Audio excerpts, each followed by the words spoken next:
오늘은 도심주택 두꺼비 집에 답이 있다. 답이 있다. 첫 번째 시간이죠. 두꺼비 집에서 말씀드릴게요.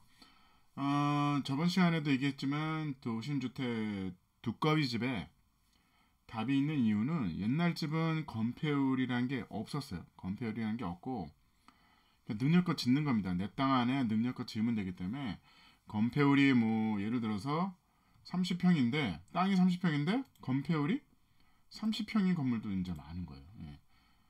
9억을 리모델링하는 장점이 왜 리모델링 할까?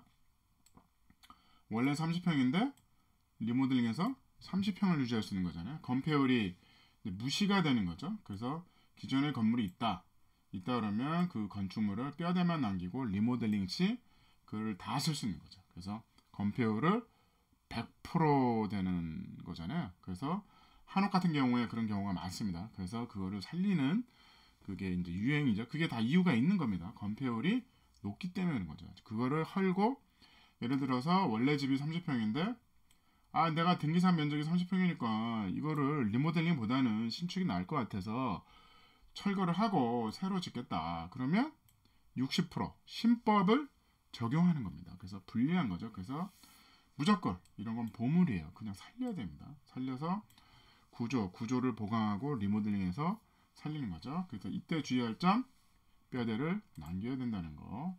그래서 건폐율이 옛날 집은 건폐율이 없다.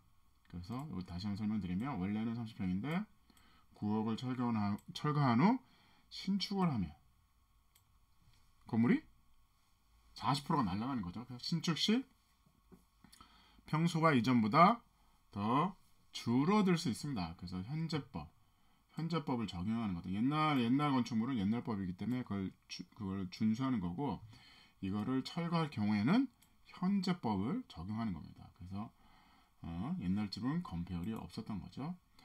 그럼 요 질문 많습니다. 9억에 증축하면 될까요?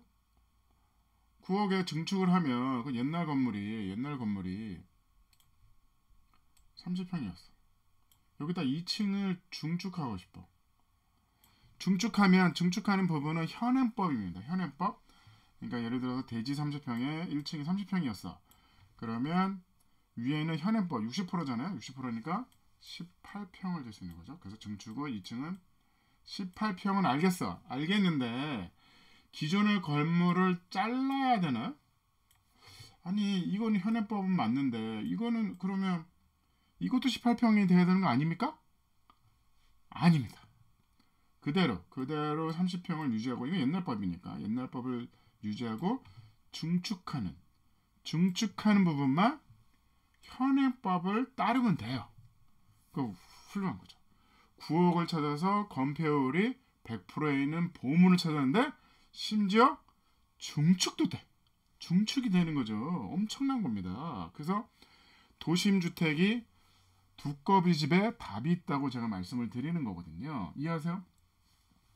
현행 건축물 용적률에 따라 2층을 맞추면 되는 거예요. 그래서 기존에 있는 30평이죠. 그러면 기존에 있는 현행 용적률에 의해서 18평이 여유가 있어. 그러면 18평을 그냥 2층에 지으시면 되는 거예요. 2층에 지면서 이게 현행법에 맞추니까 밑에는 옛날 걸 잘라야 되는 거 아닌가요? 그게 아닙니다. 그거는 그대로 냅두고 건축물 대장상에 면적이 있으니까 그대로 냅두고 그걸 유지한 상태에서 증축된 부분만 건폐율 용적률이 여유가 없으면 기존에 있는 건물의 용적률 다 찾아 먹었어. 그러면 증축할 수가 없겠죠. 현행법에 용적률에 맞춰야 되니까 그래서 여유가 있다. 그러면 2층은 18평을 증축할 수 있는 거죠. 대단한 겁니다. 그래서 도심주택에는 두꺼비 집이 답이 있다고 제가 이제 말씀을 드리는 겁니다. 그럼 원장님은 예전부터 그랬죠. 건폐율 용적률은 지하랑 상관이 없다. 그럼 지하에도 증축이 가능할까요?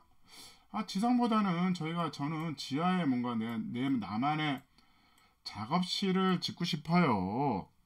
가능합니다. 가능한데 문제는 뭐냐면 비용이 기존의 건물을 그대로 있는 상태에서 보강을 해서 지하를 파야 되잖아요. 비용이 문제인 거죠. 실용성 문제도 있고 과연 그렇게까지 해야 되나? 법적으로 문제가 없어요. 능력이 있으시면 하시면 됩니다.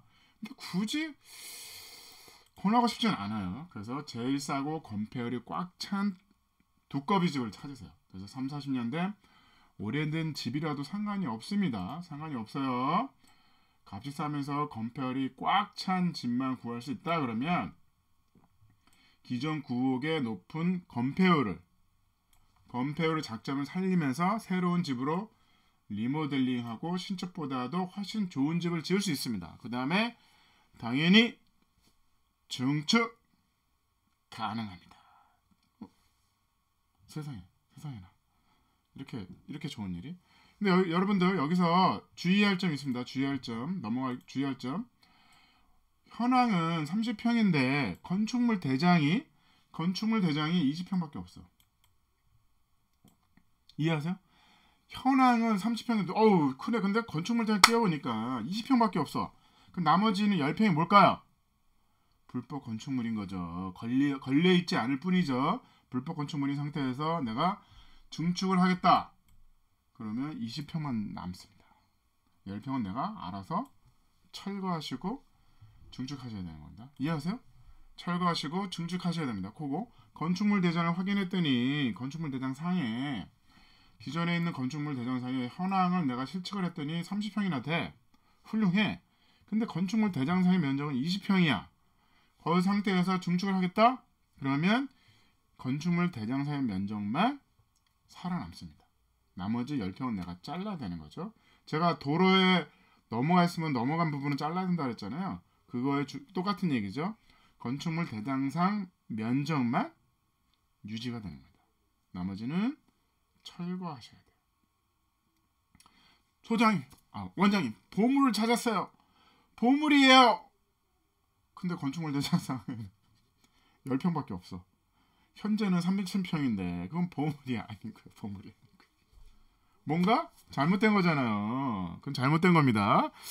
보물이 아니에요. 착각하지 마세요. 그래서 항상 건축물 대장을 먼저 보시고 아니 땅이 30평인데 건축물 대장이 30평이나 있어. 요거 보물이죠. 보물은 가지고 현장을 확인하시고 그게 넘었냐 안 넘었냐 측량을 하시면 되죠. 측량을 해봤더니 도로 안에 또 넘어간 게 없고 내 땅 안에 꽉 차 있어. 완벽해. 이거 보물인 겁니다. 간단하죠? 어렵지 않습니다. 건축물 대장상의 면적을 먼저 확인한다. 확인해서 그 면적이 맞는지 확인하고 증축 용적률이 여유가 있으면 증축이 당연히 가능합니다. 그래서 도심주택 두꺼비집에